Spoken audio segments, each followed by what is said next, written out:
ओं नमो भगवते वासुदेवाय। यस्मात् सर्वमिदं प्रपञ्च रचितं माया जगज्जायते। यस्मिंस्तिष्ठति याति चान्तसमये कल्पानुकल्पे पुनः। यं ध्यात्वा मुनयः प्रपञ्चरहितं विन्दन्ति मोक्षं ध्रुवम्। तं वन्दे पुरुषोत्तमाख्यममलं नित्यं विभुं निश्चलम्। यं ध्यायन्ति बुधा समाधिसमये शुद्धं वियत्सन्निभम्। नित्यानन्दमयं प्रसन्नममलं सर्वेश्वरं निर्गुणम्। व्याक्ताव्यक्तपरं प्रपञ्चरहितं ध्यानैकगम्यं विभुं। तं संसारविनाशहेतुमजरं वन्दे हरिं मुक्तिदम्। वन्दे हरिं मुक्तिदम्। आयु और नहुस के वंश का वर्णन। रज एवं ययाति का चरित्र। लोमहर्षण जी कहते हैं, आयु के उनकी पत्नी स्वर्भानुकामी प्रभा के गर्भ से 5 पुत्र उत्पन्न हुए। वे सभी वीर और महारथी थे। सर्वप्रथम नहुस का जन्म हुआ, उनके बाद वृद्ध शर्मा उत्पन्न हुए, तत्पश्चात क्रमशः रंभ, रज तथा अनेना हुए। ये तीनों लोकों में विख्यात थे। रज ने 500 पुत्रों को जन्म दिया। वे सभी राजेय क्षत्रिय के नाम से विख्यात हुए। उनसे इंद्र भी डरते थे। पूर्व काल में देवताओं तथा असुरों में भयंकर युद्ध आरंभ होने पर दोनों पक्षों के लोगों ने ब्रह्मा जी से पूछा, भगवान आप सब भूतों के स्वामी हैं, बताइए हमारे युद्ध में कौन विजयी होगा। हम इस बात को ठीक ठीक सुनना चाहते हैं। ब्रह्मा जी ने कहा, राजा रज हथियार हाथ में लेकर जिनके लिए युद्ध करेंगे वे निस्संदेह तीनों लोगों पर विजय प्राप्त कर सकते हैं। जिस पक्ष में रज हैं उधर ही धृति है, और जहाँ धृति है वहीं लक्ष्मी है, तथा जहाँ धृति और लक्ष्मी हैं वहीं धर्म एवं विजय है। यह सुनकर देवता और दानव दोनों का मन प्रसन्न हो गया। वे रज के पास आकर बोले, राजन आप हमारी विजय के लिए श्रेष्ठ धनुष धारण कीजिए। तब रज ने स्वार्थ को सामने रखकर अपने यश को प्रकाश में लाते हुए उभय पक्ष के लोगों से कहा, देवताओं यदि मैं अपने पराक्रम से समस्त दैत्यों को जीतकर धर्मतः इंद्र बन सकूं तो तुम्हारी ओर से युद्ध करूंगा। देवताओं ने इस शर्त को पहले ही प्रसन्नतापूर्वक मान लिया। वे बोले, राजन ऐसा ही करो, तुम्हारी मनःकामना पूर्ण हो। देवताओं की यह बात सुनकर राजा रज ने असुरों से भी वही बात पूछी। तब अहंकारी दानवों ने स्वार्थ को ही सोचकर उन्हें अभिमान पूर्वक उत्तर दिया, राजन तुम इस युद्ध में चुपचाप खड़े रहो, हमारे इंद्र तो प्रहलाद ही होंगे, इनके लिए हम विजय करने को प्रस्तुत हैं। देवताओं ने फिर कहा, राजन तुम दैत्य पक्ष को जीतकर देवेंद्र हो सकते हो। तब रज ने उन सब दानवों का जो देवराज इंद्र के लिए अवध्य थे संहार कर डाला और देवताओं की नष्ट हुई संपत्ति को पुनः उनसे छीन लिया। उस समय देवताओं सहित इंद्र महाराज रज के पास आए और अपने को उनका पुत्र घोषित करते हुए बोले, तात आप निस्संदेह हम सब लोगों के इंद्र हैं, क्योंकि मैं इंद्र आज से आपका पुत्र कहलाऊंगा। इंद्र की बात सुनकर उनकी माया से वंचित हो महाराज रजि ने तथास्तु कह दिया। वे इंद्र पर बहुत प्रसन्न थे। रंभ के कोई पुत्र नहीं था। अब अनेना के वंश का वर्णन। अनेना के पुत्र महायशस्वी राजा प्रतिक्षत्र हुए। प्रतिछत्र के पुत्र संजय, संजय के जय, जय के विजय, विजय के कृति, कृति के हर्यस, हर्यस्व के प्रतापी सहदेव, सहदेव के धर्मात्मा नदीन, नदीन के जयतसेन, जयतसेन के संकृत तथा संकृत के पुत्र महायशस्वी धर्मात्मा छत्रवृद्ध हुए। छत्रवृद्ध का पुत्र सुनहोत्र था। उसके काश, सल और गुत्समद ये 3 परम धर्मात्मा पुत्र हुए। गृत्समद के पुत्र सुनक थे। सुनक से सौनक का जन्म हुआ। सल के पुत्र का नाम अर्षसेन था। उनके काश्य हुए।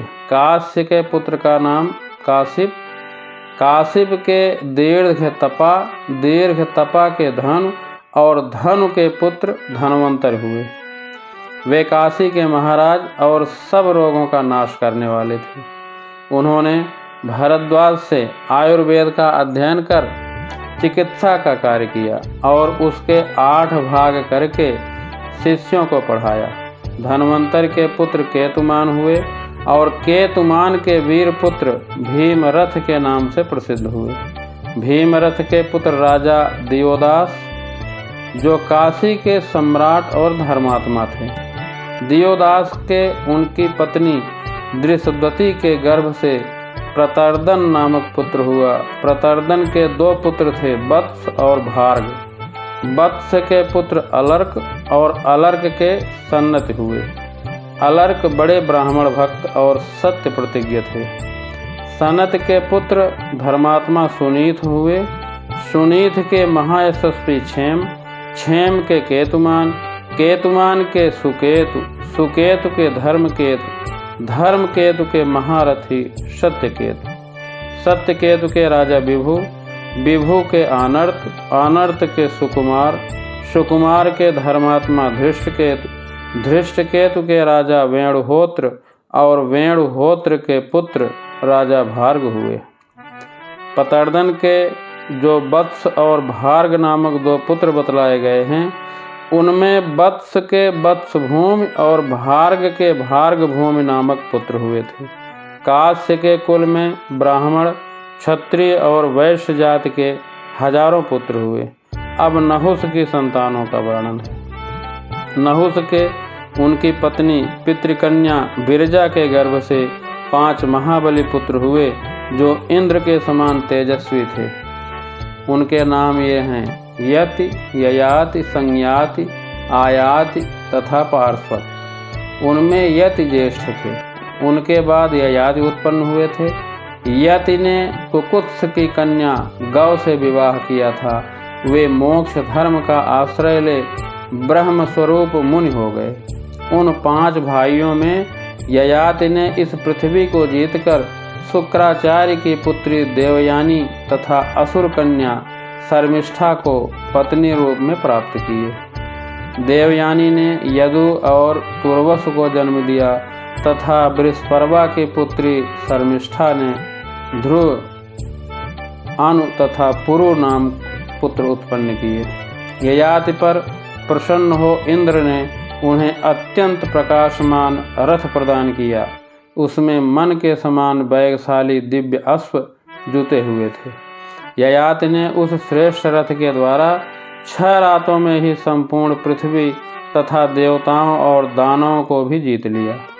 वे युद्ध में शत्रुओं के लिए दुर्धर्ष थे। समुद्र और 7 द्वीपों सहित समूची पृथ्वी को अपने अधिकार में करके उन्होंने उसके 5 भाग किए और उन्हें अपने 5 पुत्रों में बांट दिया। तत्पश्चात एक दिन उन्होंने यदु से कहा, बेटा, कुछ आवश्यकतावश मुझे तुम्हारी युवावस्था चाहिए। तुम मेरा बुढ़ापा ग्रहण करो और मैं तुम्हारे रूप से तरुण होकर इस पृथ्वी पर विचरूंगा। यह सुनकर यदु ने उत्तर दिया, राजन, बुढ़ापे में खान पान संबंधी बहुत से दोष हैं, अतः मैं उसे नहीं ले सकता।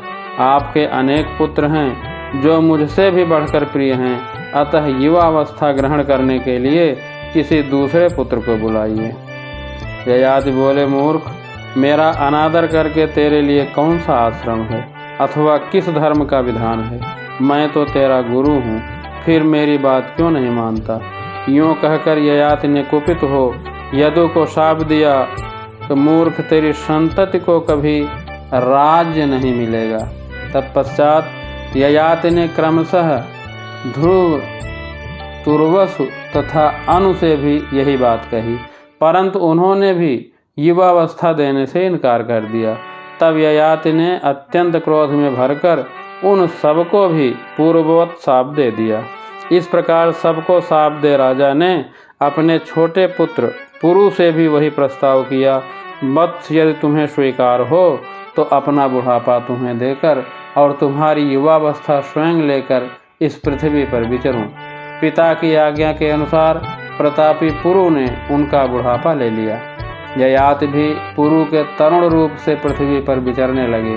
वे कामनाओं का अंत ढूंढते हुए चैत्र रथ नामक वन में गए और वहाँ विश्वाची नामक अप्सरा के साथ रमण करने लगे। जब काम और भोग से तृप्त हो चुके तब पुरु के समीप जाकर उन्होंने अपना बुढ़ापा ले लिया। उस समय ययाति ने जो उद्धार प्रकट किया उस पर ध्यान देने से मनुष्य सब भोगों की ओर से अपने मन को उसी प्रकार हटा सकता है जैसे कछुआ अपने अंगों को सब ओर से समेट लेता है। ययाति बोले, भोगों की इच्छा उन्हें भोगने से कभी शांत नहीं होती, अपितु घी से आग की भांति और भी बढ़ती जाती है। इस पृथ्वी पर जितने भी धान, जौ, सुवर्ण, पशु तथा स्त्रियां हैं वे सब एक मनुष्य के लिए भी पर्याप्त नहीं हैं। ऐसा समझकर विद्वान पुरुष मोह में नहीं पड़ता। जब जीव मन, वाणी और क्रिया द्वारा किसी भी प्राणी के प्रति पाप बुद्धि नहीं करता तब वह ब्रह्म भाव को प्राप्त होता है। जब वह किसी भी प्राणी से नहीं डरता तथा उससे भी कोई प्राणी नहीं डरते, जब वह इच्छा और द्वेष से परे हो जाता है, उस समय ब्रह्म भाव को प्राप्त होता है।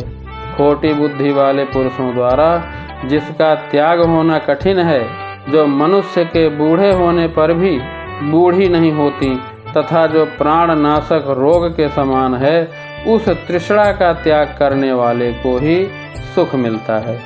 बूढ़े होने वाले मनुष्य के बाल पक जाते हैं, दांत टूट जाते हैं, परंतु धन और जीवन की आशा उस समय भी शिथिल नहीं होती। संसार में जो काम जनित सुख हैं तथा जो दिव्य लोक का महान सुख है, वे सब मिलकर तृष्णा क्षय से होने वाले सुख की 16वीं कला के बराबर भी नहीं हो सकते। यूँ कहकर राजर्षि ययाति स्त्री सहित वन में चले गए। वहाँ बहुत दिनों तक उन्होंने भारी तपस्या की। तपस्या के अंत में भृगुतुंग नामक तीर्थ के भीतर उन्होंने सद्गति प्राप्त की। महायशस्वी ययाति ने स्त्री सहित उपवास करके देह का त्याग किया और स्वर्गलोक को प्राप्त किया। श्री परमात्मा ने नमः।